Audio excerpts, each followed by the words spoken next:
नमस्कार दोस्तों, मैं हूं अविसार शर्मा।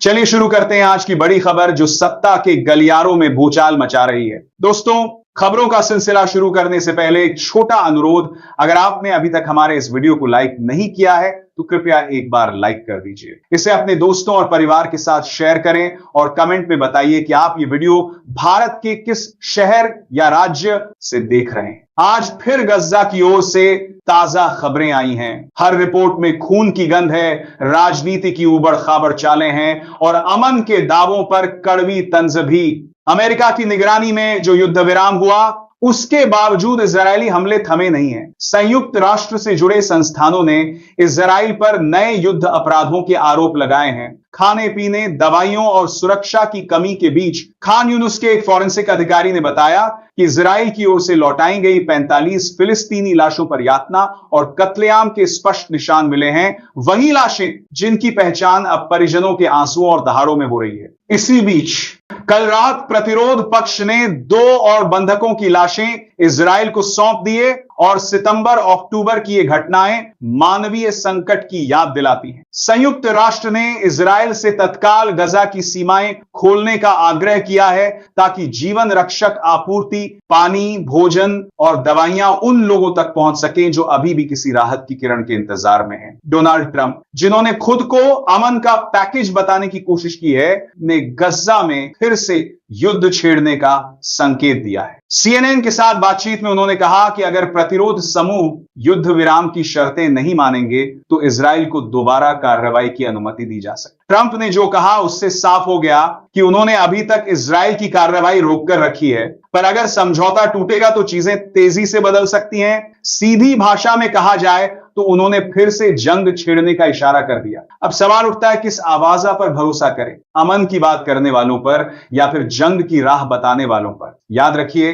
ये कोई आंकड़ों का खेल नहीं है। यहां जिनकी जान गई वे गजा के आम लोग थे जो न युद्ध के इरादे रखते थे और न राजनीति में कोई खास दिलचस्पी। सबसे ज्यादा प्रभावित बच्चे और औरतें हुई हैं जिनकी आंखों में अब बस धूल और भूख बाकी रह गई है। अमेरिकी सेंट्रल कमांड के प्रमुख एडमिरल ब्रैड कूपर ने कहा है कि प्रतिरोधकारियों को तुरंत हथियार डाल देने चाहिए और हिंसा रोकनी चाहिए। यह बयान ऐसे समय में आया जब खबरें आ रही थी कि गजा में कुछ सशस्त्र समूहों ने विवाद के बहाने स्थानीय लोगों की हत्या भी कर दी। कूपर ने इसे इस क्षेत्र में ऐतिहासिक शांति का मौका बताया और कहा कि प्रतिरोधकारियों को विदेशी मध्यस्थों के साथ मिलकर शांति प्रस्तावों को लागू करना चाहिए, यानी हथियार डाल देना, निर्वस्त्र होना। मतलब एक तरफ अमेरिका यह कहता दिख रहा है कि वह नागरिकों की रक्षा सुनिश्चित करेगा और दूसरी तरफ वही अमेरिका देखने को मिल रहा है जिसकी कुछ आवाजें इजराइल को फिर से हमला करने का खुला वातावरण दे रही हैं। तो किसका साथ लिया जाए, अमन का या फिर जंग का? प्रतिरोध संगठन ने कहा है कि उसने जिन जिन बंधकों को छोड़ा जा सकता था उन्हें रिहा कर दिया है और जो लाशें मिली में सौंप दी गईं। उनके बयान में यह भी कहा गया कि बाकी शव मलबे और इमारतों के नीचे दबे हैं और उन्हें निकालने के लिए भारी मशीनरी और समय चाहिए जो उनके पास फिलहाल नहीं है। अमेरिकी संरक्षण में हुए उस युद्ध विराम के तहत अब तक 20 जीवित इजरायली बंदी रिहा किए जा चुके हैं और इसके बदले करीब 2 फिलिस्तीनी कैदियों को इजरायली जेलों से रिहा किया गया है। यह वो डील है जो अंतर्राष्ट्रीय कूटनीति में चर्चा का विषय बनी हुई है। 16 अक्टूबर की खबरों ने मीडिया गलियारों में हलचल मचा दी। कहा जा रहा है कि प्रतिरोध पक्ष के प्रवक्ता अबू उबैदा जिंदा हैं। महीनों से उनकी तबीयत और मौत की अफवाहें चलती रही हैं और अब जिंदा होने की सूचना ने माहौल बदल दिया है। यह बहस फिर उठी है कि संघर्ष का चेहरा कौन है और नेतृत्व किसके हाथ में है। इधर इजरायली जेल में बंद फिलिस्तीनी नेता मरवान बरगूती पर हमला होने की खबर भी सामने आई है।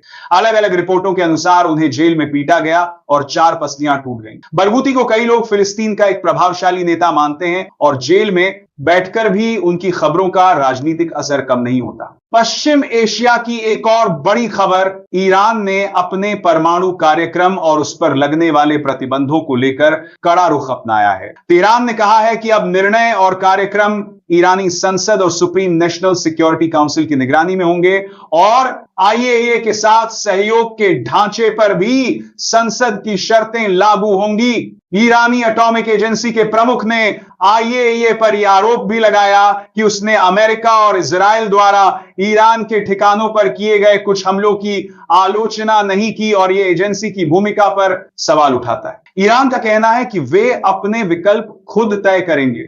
इसी बीच ईरान की जेलों में भी हलचल जारी है। गजल, हस्र और अन्य जेलों में कई कैदियों ने फांसी की सजाओं और जेल हालात के खिलाफ भूख हड़ताल शुरू की है। पत्रकारों और मानवाधिकार समूहों की रिपोर्टों के मुताबिक 2025 में कई लोगों को फांसी दी जा चुकी है और यह संख्या चिंताजनक तरीके से बढ़ती जा रही है। सीरिया के नए राष्ट्राध्यक्ष अहमद अल शर्रा की रूस के राष्ट्रपति व्लादिमीर पुतिन से मुलाकात ने यह संकेत दिया है कि पुरानी सहमतियों और सैन्य रणनीतिक साझेदारी को बनाए रखने की कोशिश की जा रही है, जिससे सीरिया को कुछ राहत, पुनर्निर्माण और आर्थिक मदद की उम्मीदें जग सकती हैं। रूस के लिए भी यह रणनीतिक महत्व रखता है कि उसका प्रभाव बरकरार रहे। सोशल मीडिया पर यह दावा भी देखा गया है कि कस्साम ब्रिगेड के एक वरिष्ठ कमांडर ने बताया है कि अबू उबैदा दुश्मन के हमले में मारे नहीं गए बल्कि गंभीर रूप से घायल थे और अब इलाज के बाद उनकी हालत बेहतर है, पर यह दावा स्वतंत्र स्रोतों से पूर्ण रूप से पुष्ट नहीं हुआ है। याद रखने वाली बात यह है कि 31 अगस्त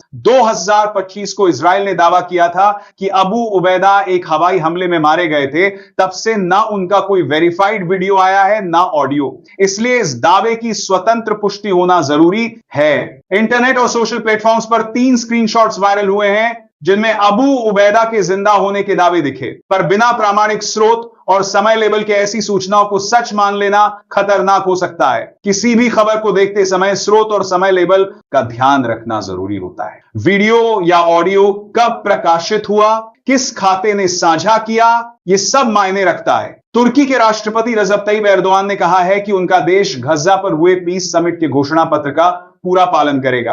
अंकारा में कैबिनेट के बाद प्रेस कॉन्फ्रेंस में उन्होंने कहा कि तुर्की इस योजना के साथ खड़ा रहेगा और उम्मीद है कि साथ में अमेरिका, मिस्र और कतर भी उसी राह पर चलेंगे ताकि जंगबंदी के बाद राहत और मानवतावादी काम मजबूती से हो सकें। ब्रिटेन के पूर्व प्रधानमंत्री बोरिस जॉनसन ने एक इंटरव्यू में कहा कि असली अमन तभी मुमकिन होगा जब फिलिस्तीनियों को अपने भविष्य के मायनों पर वास्तविक अधिकार मिले, यानी उनकी जिंदगी के अहम फैसले उन्हीं के हाथ में हों। उन्होंने ब्रिटिश लेबर नेता की पहल को अधूरी बताया और कहा कि सच्चा समाधान तभी आएगा जब फिलिस्तीनी लोगों को राजनीतिक हिस्सेदारी दी जाएगी। यह कूटनीति की भाषा है। हर देश अपनी परिभाषा और हित के साथ बात रखता है। मरवान बरगूती की बात दोहरानी जरूरी है।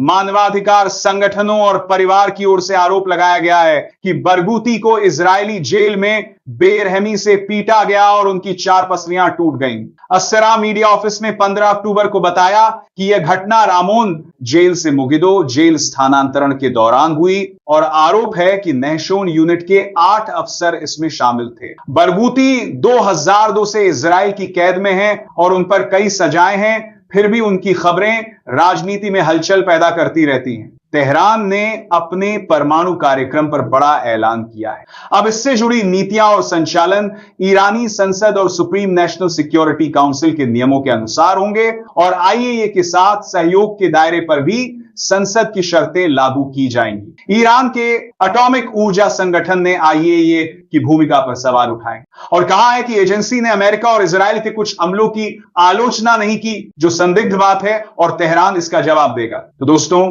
ये थी आज की कुछ अहम खबरें जिनमें सियासत भी थी, सच्चाई की तलाश भी और इंसानियत की कसौटी भी। अगर आपको ये वीडियो पसंद आया हो तो वीडियो को लाइक करिए, शेयर करिए और चैनल को सब्सक्राइब करना ना भूलें। धन्यवाद।